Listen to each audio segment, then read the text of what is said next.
చెరువులను నియంత్రించి చెరువుల్లో ఒడిసి పట్టాలి. హైదరాబాదు నగరం ఇవాళ ఒకప్పుడు 200 ఫీట్లు వేస్తే బోరు పడేది, ఇవాళ 1200 ఫీట్లు వేసినా బోరు పడతలేదు. దీనికి కారణం ఈ సాగునీటి చెరువులను ఈరోజు ఆక్రమణలకు గురి కావడం కాదా? మరి ఈ సమస్యకు పరిష్కారం ఏంది? ఇవాళ ఇంకుడు గుంతలు కట్టాలి అని చెప్పినాం. ఎన్ని ఇళ్లలో ఇంకుడు గుంతలు ఉన్నాయని నేను అడుగుతున్నా.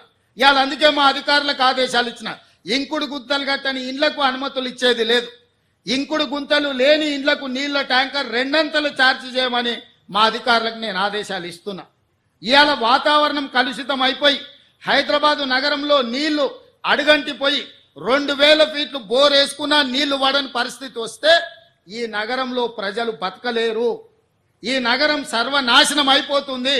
అందుకే ఇవాళ రాజకీయంగా నాకు తెలుసు, ఈరోజు కొంతమంది పేదల కష్టం వచ్చింది, వాళ్ళ కన్నీళ్ళని నేను అర్థం చేసుకుంటే వాళ్ళ దుఃఖం నాకు అర్థం అవుతుంది. మధ్యతరగతి వాళ్ళు జీవితాంతం కష్టపడి సంపాదించుకున్నది కొంతమంది మోసగాళ్ల చేత నమ్మి మోసపోయి టీఆర్ఎస్ సన్నాసులను నమ్మి లక్షల రూపాయలు పెట్టి కొనుక్కున్న ఇల్లు అధికారులు వచ్చి కూలగొడితే ఆ కుటుంబం యొక్క దుఃఖం, ఆ బాధ నాకు తెలుసు. కానీ ఇట్లనే వదిలేసుకుంటూ పోతే ఇవాళ చెరువులను ఆక్రమించుకొని, నాలాలను ఆక్రమించుకొని, మూసీని ఆక్రమించుకుంటే ఈ సమస్యకు పరిష్కారం ఎక్కడ? ఇవాళ వాళ్ళని తొలగిద్దాం. తొలగించినప్పుడు వాళ్ళకు వచ్చిన నష్టాన్ని ఏ విధంగా భర్తీ చేద్దామో మీరు సూచన ఇవ్వండి. ఈ ప్రభుత్వం సిద్ధంగా ఉంది. ఏ పేదవాడి కన్నీళ్లు మేము చూడదలుచుకోలేదు. ప్రతి పేదవాడికి ప్రత్యామ్నాయం చూపించాలన్నదే నా ఆలోచన. ఇవాళ మూసీలో ఆ దోమలు, ఆ కంపు, ఆ కలుషితంలో బతికే కంటే ఒక మంచి డబుల్ బెడ్రూమ్ ఇల్లు ఇచ్చి వాళ్ళు బతకడానికి ఉండడానికి ఇచ్చి వాళ్ళకు పని కల్పించి వాళ్ళ పిల్లలు చదువుకోవడానికి ప్రభుత్వం ఏర్పాటు చేస్తే కేటీఆర్ హరీష్కి వచ్చిన నొప్పేందే, ఈటల రాజేందర్ దుఃఖమేందే నాకు అర్థమైతలేదు. ఏంది మీ బాధ? వాళ్ళు మంచిగా బతకొద్దా? వాళ్ళు ఎప్పటికీ పేదోళ్ళలాగానే ఉండాలి, మూసీల్లే ఉండాలి. వాళ్ళ పేదరికం చూపించి వాళ్ళ దగ్గర ఓట్లు వేసుకొని మీరు ఎమ్మెల్యేలు ఎంపీలు కావాలనా? వాళ్ళు మంచిగా బతకొద్దా? వాళ్ళు మంచిగా బతుకుతే వాళ్ళ పిల్లలు చదువుకుంటే మీ దొరతనాన్ని ప్రశ్నిస్తారని చెప్పి ఈరోజు మీరు అడ్డం పడుతున్నారా? అదేవిధంగా బఫర్ జోన్లు ఉన్నోళ్ళను మీలాంటి మోసగాళ్ళు వాళ్ళకి అమ్ముతే వాళ్ళకి ఏ నష్టపరిహారం ఇద్దామో చెప్పండి. ప్రభుత్వం గొట్టుపోలే, ప్రభుత్వం మొత్తం దివాలా తీయలే. నువ్వు 7 లక్షల కోట్ల రూపాయలు అప్పు చేసినా ఈ ప్రభుత్వానికి చిత్తశుద్ధి ఉంది. ప్రభుత్వం నిధులు తెద్దాం, తెచ్చి వాళ్ళని ఆదుకుందాం. ఏ విధంగా వాళ్ళను తొలగించడం ద్వారా వాళ్ళకి న్యాయం చేద్దామో చెప్పండి. చెరువులలో ఉన్న ఎఫ్టీఎల్ తొలగించాల్సిందే, బఫర్ జోన్ అక్రమ నిర్మాణాలు తొలగించాల్సిందే, కాలువల నాలాల ఆక్రమణలు తొలగించాల్సిందే, మూసీలో ఉన్న అక్రమ నిర్మాణాల నుంచి బెడ్లో మూసి రివర్ బెడ్లో ఉన్న పేదల ఇల్లు తొలగించాల్సిందే, బఫర్ జోన్లు ఉన్నాయి తొలగించాల్సిందే. తొలగించేటప్పుడు వాళ్ళకి ఏ విధంగా ఆదుకోవాలనో ప్రభుత్వం ప్రణాళిక చేస్తుంది. మీ దగ్గర ఏమన్నా సూచన ఉంటే చెప్పండి. పేదవాళ్ళని టార్గెట్ చేశారు. ఒక్కొక్క చోట గవర్నమెంట్ ల్యాండ్ దీన్ని అతిక్రమించిన వాళ్ళకి శిక్షార్హులు అని బోర్డులు పెడుతున్నారు. అప్పుడు తెలియని జనాలు, అమాయక జనాలు స్థలాలు కొనరు. ఒక మాట. మరి అప్పుడు కబ్జాదారులకి అట్లాంటి అవకాశం ఎవరిచ్చారండి? అట్లా గవర్నమెంట్ ఆస్తులు అంటే పెట్టుకోవాలి కదండి బోర్డులు. మూసీ పక్కన ఇది గవర్నమెంట్ ల్యాండ్, ఇది ఎవరు కొనద్దు అని వాళ్ళు కూడా పెట్టాలి కదా. ఎంఆర్ఓలు ఎందుకు పెట్టలేదండి? అప్పుడు ఎందుకు తిన్నారండి? ఏ కరెంట్ ఆఫీసర్ తిన్నాడు? ఏ ఎంఆర్ఓ తిన్నాడు? ఏ రిజిస్టర్ మ్యాన్ తిన్నాడు? ఎవరు తిన్నారండి ఇవన్నీ? ఇదిగోండి, ఇప్పుడు ఈ 5 కార్డులకి ఇవ్వడానికి ఈ మూసీ నది పక్కకి ఎందుకు వచ్చాడండి? ఈ మూసీ నది పక్కకు వచ్చి మా మూసీ నది అవి అమలు ఏమున్నాయండి? గ్యాస్ 500 గ్యాస్ అంటే ఏంటండి? 10 కిలోలు సిలిండరా? వాడు ఏం పెడతానన్నాడు? ఒక్క నిమిషం. 10 ఇప్పుడు 500 గ్యాస్ సిలిండర్ అంటే మనకి 25 కేజీస్ వస్తుందా? ఎన్ని కేజీస్ వస్తుందండి? 10 కామన్ గా ఎంత వస్తుంది మనకి?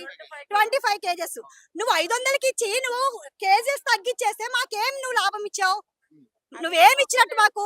అదొకటి. అదొకటి. ఉచిత కరెంట్ అన్నారు. ఉచిత కరెంట్ ఎవరికి ఇచ్చాడండి? ఉచిత కరెంట్ ఎవరికి ఇచ్చారండి?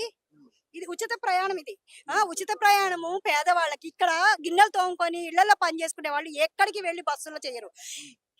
మిడిల్ క్లాస్ వాళ్ళు, ఉద్యోగాలకు వెళ్లే వాళ్ళు వెళ్తారు, వాళ్ళకి పనికొస్తుంది.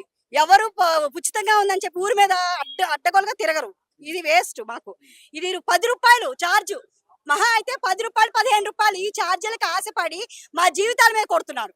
ఇది ఇంకోటి ఉచిత కరెంట్ అన్నాడు. ఉచిత కరెంట్ ఎవరికి ఇచ్చాడండి? 700 రూపాయలు కరెంటు బిల్లు వస్తే ఈ నెల కరెంటు బిల్లులోనే వచ్చిందమ్మా మీరు కట్టక్కర్లేదు అన్నాడు. మళ్ళా 3 నెలల తర్వాత 7,000 రూపాయలు బిల్లు చూపించి 7,000 రూపాయలు బిల్లు కట్టాలి మీరు అని అన్నాడు. ఎక్కడి నుండి వచ్చిందండి 7,000 రూపాయలు? పోయింది ఫ్రీ అని 7,000 రూపాయలు ఎక్కడి నుండి వచ్చిందండి? అది కూడా వేస్ట్. వాడు అన్ని బఫర్ మాటలే. వాడే పెద్ద బఫర్ గాడు. గృహజ్యోతి 200 యూనిట్లు 10 లక్షలు చేయూత. ఇప్పుడే మా ఆడపడుచుని హాస్పిటల్లో జాయిన్ చేసి వచ్చామండి ఇప్పుడే. అయితే మా ఆడపడుచుకి బ్లడ్ క్లాట్ అయింది, హాస్పిటల్లో జాయిన్ చేసాం బ్రెయిన్ లో.